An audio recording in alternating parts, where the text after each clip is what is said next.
কানাডাতে থাকতে একটা বাঙালি পরিবারের এক মাসে বাজার খরচ কত হয় জানেন? ক্যালগারির -30 ডিগ্রিতে বাড়ির ভিতরেও বরফ জমে গেল। তোমাদের অনেক প্রশ্নের উত্তর দিলাম এই ব্লগে। হাই, আমি অর্জমা, বেঙ্গলি গার্ল ইন কানাডার নতুন একটি ব্লগে তোমাদের সবাইকে স্বাগত। কেমন হালচাল, কেমন কাটছে দিনকাল? আশা করছি তোমরা সবাই খুব ভালো আছো। তাই ভাবলাম চলো আজ একটা নতুন গল্প করি তোমাদের সঙ্গে। আজ বহুদিন বাদে একটা ডেলি ব্লগ নিয়ে এলাম। বাইরে স্নোফল হলেই আমার বাড়ির বাইরেটা একেবারে অন্যরকম হয়ে যায়, একটা সাদা পৃথিবী। বাইরে -30 ডিগ্রি টেম্পারেচার, অঝরে তুষারপাত হচ্ছে। তো এখান থেকে জানলা থেকে দেখতে এত সুন্দর লাগে কি বলবো, পুরো বৃষ্টির মতো বরফটা পড়ছে। আর আমার দেখলেই না সে মনে হয় আমাদের কলকাতার বাড়িতে যখন বৃষ্টি পড়তো তখন আমার বাড়িতে মা খিচুড়ি রান্না করতো। আজকে সকালবেলা উঠে সে বৃষ্টি পড়ছে দেখে খিচুড়ি রান্না হয়েছে বাড়িতে। আর বলবেন না -30 ডিগ্রি এবং ফিলস লাইক -35, এবং তার মধ্যেই আজকে শাগনিককে অফিস যেতে হয়েছে। আমার খুব টেনশন হয় জানেন তো এই কটা দিন। অ্যাকচুয়ালি ঠান্ডাটা তো বিষয় একটা, অনেকগুলো লেয়ার পেয়ে যায় তবু ঠিক আছে, কিন্তু বিষয়টা হলো রাস্তায় তো স্লিপারি হয়ে থাকে না। আমার খুব ভয় লাগে। বাবা অফিসটা পৌঁছে যাক, আমাকে টেক্সট করে জানিয়ে দিই তাহলে নিশ্চিন্ত। আমার খুব ভয় লাগে এই সময়টা আর কি। মানে যাই হোক, তো কিন্তু কি করবো, এটাই তো ডেলি জীবন আর কি। এখানকার সাধারণ লোকের মতো আমাদেরকেও অভ্যেস করে নিতে হয়েছে, খুব কম সময় অভ্যেসটা করে নিতে হয়েছে যাকে বলে। শাগনিককে এর মধ্যেই অফিস বেরোতে হয়। আজকে বিকেলবেলা হয়তো বাজারে যাবো, এর মধ্যেই যেতে হবে। এখন এই সপ্তাহটা পুরো এরকম টেম্পারেচার থাকবে। যাই হোক, ক্যালগারিতে এরকমই টেম্পারেচার হয়। এর আগের বার তো আরো বাড়াবাড়ি হয়েছিল, এবার তো তবু কম। দেখা যাক, খাওয়া শুরু করি। এই -30 ডিগ্রিতে নর্মাল কলের জল যদি ইউজ করেন না, হাত পুরো বেঁকে যাবে, এত ঠান্ডা হয়। আমাদের এটাই বাঁচোয়া যে সব কলে গরম জল বেরোয়, না হলে দেখুন না এই খেয়ে দিয়ে বাসন ধুতে গেলেই অবস্থা খারাপ হয়ে যেত। আর আমি ছোট থেকে একটু পিটপিটে জানেন তো, অগোছালো বিছানা, সিঙ্কে এরকম এঁঠো বাসন এসব দেখতে পারি না। পরিষ্কার করে রাখলে বাবা শান্তি। তবে আজকে বাইরে এত ঠান্ডা, বাড়ির হিটারটাও ঠিক করে কাজ করছে না। জানি না কেন, ঘরের ভিতরেও কি ঠান্ডা লাগছে। আর বিছানাটা তো মনে হচ্ছে না কেউ জল ঢেলে দিয়েছে, এত ঠান্ডা। তাই আমি ঠিক করেছি আজকে সারাদিনই গায়ে দেওয়ার লেপটাকে পেতে রাখবো। অসম্ভব ঠান্ডা, অসম্ভব আজকে। মানে এই লেপের ভিতর থেকে বেরোতেই পারছি না আজকে। সারাদিন এখানে চা, গরম গরম চা কফি এসব খাচ্ছি, মানে খেতেও ইচ্ছে করছে না এরকম। মানে জেনারেলি ঘরের ভিতরটা এত ঠান্ডা হয় না আজকে। মানে উফ, আজকে -27 ডিগ্রির মধ্যে বাজার করতে যাব, মানে ভয়ঙ্কর অবস্থা। তো মেকআপ ফেকআপ না হোক, অ্যাটলিস্ট এই ক্রিম টিম গুলো তো মাখতেই হবে, না হলে না মুখ ফেটে পুরো রক্ত বেরিয়ে যায়, এমন অবস্থা হয়। 3rd লেয়ার অফ ক্রিম, কতগুলো লেয়ারের জামাও পড়তে হয়। উফ, বড়লিন। এছাড়া আমার ঠোঁট কেউ বাঁচাতে পারবে না,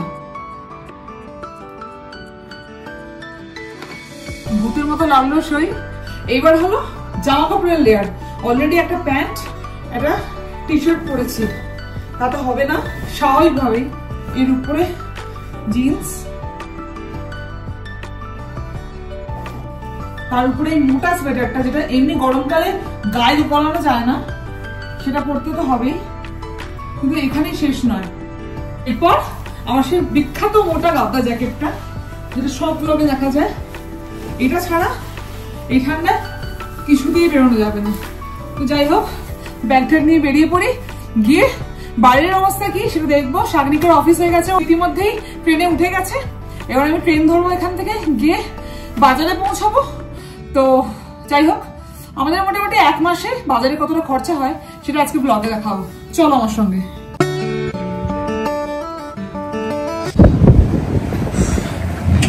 ভয়ঙ্কর ঠান্ডা,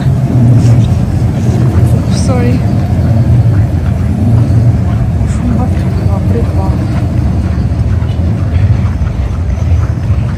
তবে দেখতেই পাচ্ছেন এখানকার লোকজন কিন্তু এই ঠান্ডার মধ্যে রেগুলার জীবনযাপন করে। আমার বাড়ির একদম নিচেই ট্রেন স্টেশন, ফলে এই ট্রেন স্টেশনে যাওয়ার জন্য খুব একটা বেশি হাঁটতে হয় না। না হলে এই ওয়েদারে হাঁটতে গেলে কিন্তু ভীষণ বিপদ। রাস্তা এত বেশি স্লিপারি হয়ে থাকে, অযথা কেউ অকারণে বেরোয় না রাস্তা। এখন এই দেখুন, ট্রেনের ভিতরটা হিটার থাকে, তাই জন্য এই বরফ মাখা পায়ে ঢুকে এই জায়গাটা পুরো জল স্লিপারি হয়ে যায়। শাগনিক এসে গেছে, বেশ কিছুক্ষণ হলো, কিন্তু এই ঠান্ডার মধ্যে দাঁড়িয়ে থাকা খুব কষ্টকর। তো ওই জন্য ওকে বললাম স্টোরে চলে যেতে, ওখানে গিয়ে দেখা হচ্ছে। তো যাই হোক, আমাদের নর্থ বেঙ্গলে ঠান্ডা কি -27। ও আমার চোখ দিয়ে না কন্টিনিউয়াসলি জল পড়ে। জাস্ট এই স্টেশন থেকে নেমে জাস্ট 200 মিটার হাঁটলেই সুপারস্টার, কিন্তু এইটুকু হাঁটতে না জীবন বেরিয়ে যায়।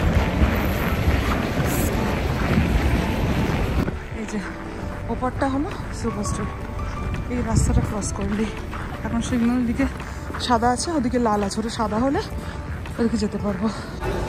দাদা চলেন, এখানে লিফটটা বন্ধ, হেঁটে উঠতে হবে, সেটা কি দেখেছেন আপনি? ও এসকেলেটর বন্ধ, সরি, আমার ব্লগ করতে গেলে দেরি হয়ে গেছে, সরি ফর দ্যাট। আজ মোটামুটি এই সপ্তাহে বাজারটা সেরে নেবো। বাঙালির চায়ের সঙ্গে মেরি বিস্কিট না হলে ঠিক চলে না।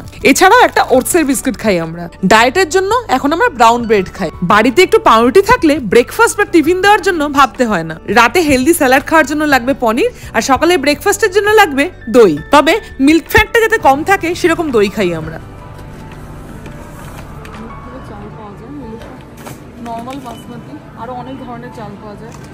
এটা ইন্ডিয়ান দিয়ে, কিন্তু এগুলো মোটা হয়। আমরা যে রেগুলারের জন্য এইটা কিনি। 3.5 কেজি চালের দাম হয় $10, মানে 600 টাকা।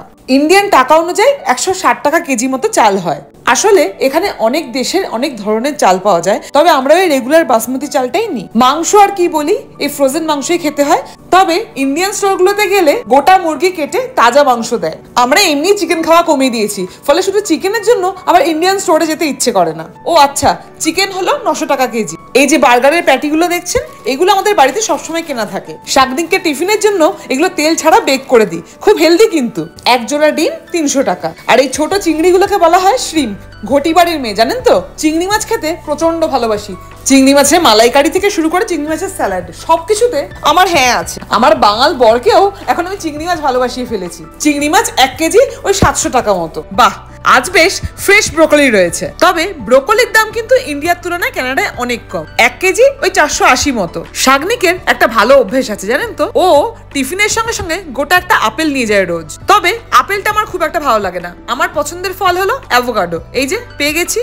আজ অফারে ছিল বলে 10টা একসঙ্গে নিয়ে নিয়েছি। ইন্ডিয়ান টাকায় দাম পড়লো মাত্র 500 টাকা। এখন কদিন আর আমার ব্রেকফাস্ট নিয়ে ভাবতে হবে না। ক্যাপসিকাম গুলো লাগে রাত্রে স্যালাডটার জন্য। একটা ইনস্টাগ্রামের রেসিপি দেখেছি, তাই জন্য নিলাম আজকে মাশরুম গুলো। আজ আলু, পেঁয়াজ, আদা, রসুন কিনতে হবে না, কারণ বাড়িতে ওগুলো অলরেডি রয়েছে। তবে এই ফ্রোজেন কর্নটা যদি বাড়িতে থাকে তাহলে অনেক সমস্যার সমাধান হয়। কানাডাতে কেক পেস্ট্রি খুব ভালো হয় এবং হাতে তৈরি করে, খুব ফ্রেশ হয় জিনিসগুলো। ভর্তি আজকে কেকের মানে সেগমেন্টটা পুরো ঠাসা একদম। অন্যদিনের কেক থাকে না, আজকে দেখ কারোর জন্মদিন পড়ছে না, অ্যানিভার্সারি পড়ছে না, কিচ্ছু পড়ছে না। এই যে এখানকার এই নিয়মটা দেখে আমি প্রথমে পুরো চমকে গিয়েছিলাম। এখানে আপনি সেলফ চেক ইন করতে পারবেন, মানে যা যা জিনিস কিনলেন এতক্ষণ ধরে সবগুলোর বিল আপনি নিজেই করবেন। কেউ আপনাকে অবজার্ভ করবে না, কেউ সেটা হিসেবও করে দেবে না। ঠিক কতটা বিশ্বাস ভাবুন মানুষের উপরে। যাই হোক, এখানে মাসিক বাজার তো সেভাবে করা হয় না, তাই সাপ্তাহিক বাজার করি। তাই জন্য 1 সপ্তাহের জন্য মোটামুটি খরচা হয়েছে কানাডিয়ান ডলার অনুযায়ী $120। ভারতীয় অঙ্কে 7420 টাকা। ও দাঁড়াও, গল্প করতে করতে এটা দেখাই। এই ঠান্ডার মধ্যে দেখো কিভাবে যাতায়াত করছে। আর এই যে আমরা যেখানে দাঁড়িয়ে রয়েছি, এই প্রতিটা ট্রেন স্ট্যান্ডে একটা করে হিটার লাগানো রয়েছে। যাই হোক, আমরা দাঁড়িয়ে রয়েছি, এই ট্রেন এসে গেলেই আমরা বেরিয়ে যাব। আচ্ছা, হিসেব করে যেটা দাঁড়ালো, মোটামুটি মাসিক বাজার যদি ধরা হয় তাহলে কানাডায় থাকতে হলে 1 মাসে মোটামুটি 29,000 টাকা মতো খরচা হয়। অবশেষে যুদ্ধ করে বাড়ির দরজায় চলে এসেছি। ব্যাস, এবার শান্তি। বিশ্বাস করুন, এই ভয়ঙ্কর ঠান্ডায় বাইরে বেরোনো একটা বিশাল বড় চ্যালেঞ্জ।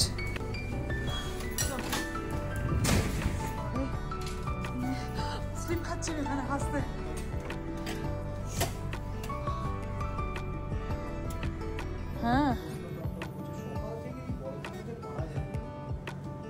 বেচারা শাগনিকের কষ্টটা যে বুঝতে পারছেন। যখন যাচ্ছিল তখন ঝমঝমিয়ে স্নোফল হচ্ছিল, -35। তারপর যখন ফিরছে তখনও -27। এই মুখগুলো দেখুন, পুরো লাল হয়ে যায় বাইরে বেরোলে। এই ঠান্ডা থেকে এসে গরম গরম ধোয়া ওঠা কফি বাঁচাতে পারে একমাত্র। আর যদিও সঙ্গে ছিল চকলেটে মাখা ওই পেস্ট্রিটা। ভিডিওটা কেমন লাগলো অবশ্যই জানিও কমেন্টে। আর ভালো লাগলে আমার চ্যানেলটা একটু সাবস্ক্রাইব করে দিও প্লিজ।